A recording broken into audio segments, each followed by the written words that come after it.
Assalamualaikum warahmatullahi wabarakatuh. Perkenalkan, nama saya Nadia Risti Aprilia, NPM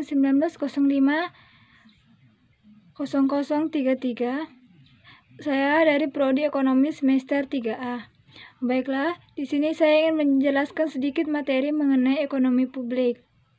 Dengan judul materi yang hari ini saya bawakan yaitu mengenai dasar-dasar teori perkembangan pengeluaran pemerintah.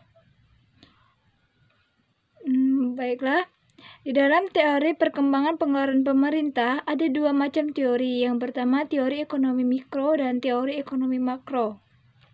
Pertama, teori ekonomi makro. 1. Pengeluaran pemerintah. Menurut Arthur Goldsmith pada tahun 2008 menyatakan bahwa peningkatan belanja pemerintah dapat memperluas peningkatan belanja pemerintah dalam jangka pendek, tetapi juga dapat meningkatkan suku bunga sehingga akan menurunkan investasi swasta dalam jangka panjang. Yang kedua, teori perkembangan pengeluaran pemerintah, di mana model ini dikembangkan oleh Rostow dan Mushref yang menghubungkan perkembangan dan pengeluaran pemerintah dengan tahap-tahap pembangunan pemerintah. Dengan tahap-tahap awal perkembangan ekonomi, presentasi investasi pemerintah terhadap total investasi besar.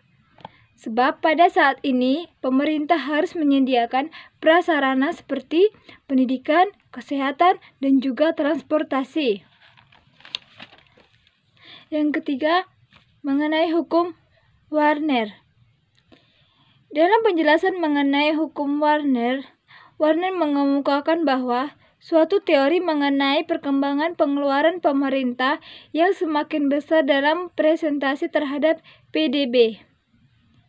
Warner mengemukakan pendapatnya bahwa dalam suatu perekonomian, apabila pendapatan per kapita meningkat, maka secara relatif pengeluaran pemerintah pun akan meningkat. Hukum Warner dikenal dengan istilah The Law of Expanding State Expenditure. Yang kedua yaitu teori mikro.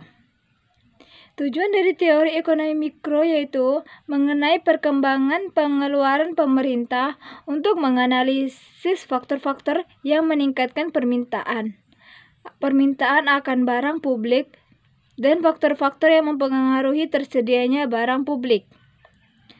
Penentuan permintaan dapat dirumuskan dengan UI sama dengan F G kali X, di mana G adalah vektor dari barang publik, sedangkan X sendiri adalah vektor barang swasta, I individu, dan F fungsi utilitas.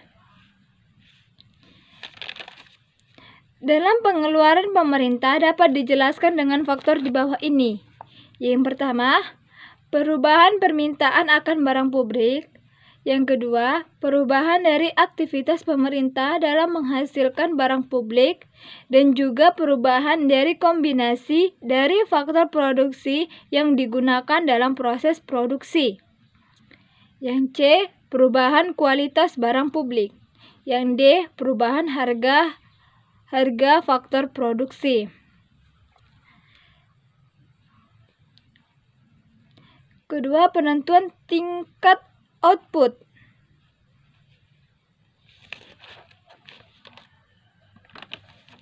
Di mana barang dan jasa publik yang disediakan oleh pemerintah ditentukan oleh politisi yang memiliki jumlah barang dan jasa yang dihasilkan. Selain itu, para politisi juga menentukan jumlah pajak yang dikenakan kepada masyarakat untuk membiayai barang dan jasa publik tersebut dalam menentukan jumlah barang dan jasa publik yang akan disediakan. Para politisi memperhatikan selera atau keinginan masyarakat agar masyarakat merasa puas dan tetap memilih mereka sebagai wakil masyarakat. Penentuan tingkat output dapat dirumuskan menggunakan rumus UP sama dengan G dalam kurung S kali G kali S tutup kurung. Di mana UP adalah fungsi utilitas dan S adalah keuntungan, G adalah vektor barang publik, dan X adalah vektor barang swasta. Baiklah, mungkin cukup sekian materi yang hari ini yang saya bawakan. Kurang dan janggalnya saya mohon maaf.